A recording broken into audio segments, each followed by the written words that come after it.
Welcome to the Frisco Skirt Sew Along. This is lesson 4, so be sure to check out the first 3 lessons to get caught up with where we are right now. In this lesson, we are going to cover my favorite part, adding the buttonholes and the buttons to your skirt. Now, the first step is to transfer your buttonhole markings. I am just using the pattern piece here, and I have lined it up with the front right placket. I've got my 2 buttonholes marked on my waistband, and I actually only have 7 buttons, so I'm going to space my buttonholes out a little bit more on the skirt just to allow for maximum coverage. And you can kind of pick what you want to do here based on how far apart you want your buttons to be.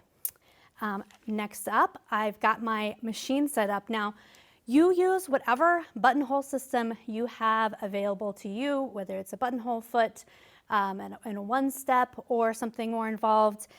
We have this really amazing machine here, and we've got it set up ready to go. We've got this awesome sensor foot that helps you create the buttonhole. I've picked a standard buttonhole on my machine, and then it's really easy to adjust the length based on the size of the buttonhole. So I think this is all set up and ready to go. Let's see how we do.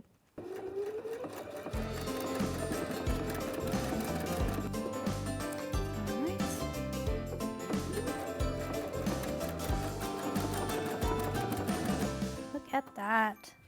So lovely. Now, I don't have a buttonhole cutter with me, so I'm going to show you a quick tip for opening these buttonholes.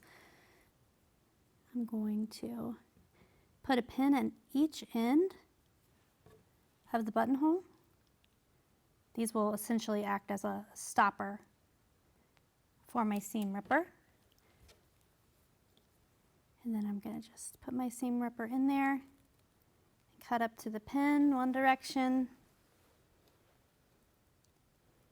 cut the other direction. Perfect stopper so you don't run off the end of the buttonhole, because I've done that before. All right, 1 buttonhole down. I've got 6 more to do. I'm going to go ahead and do those now, then I'll jump back in and we will talk buttons. Okay, I have finished sewing my buttonholes, and I am going to use those as a marking tool to place the buttons on the opposite placket. So I've just laid my finished placket onto the unfinished placket, and I'm going to use the buttonholes as a little template to kind of mark these placements. Make sure I've got everything lined up.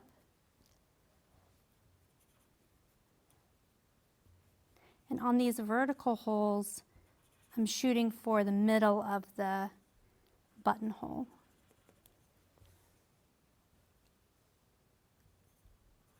All right. Next up, I'm going to sew some buttons in place.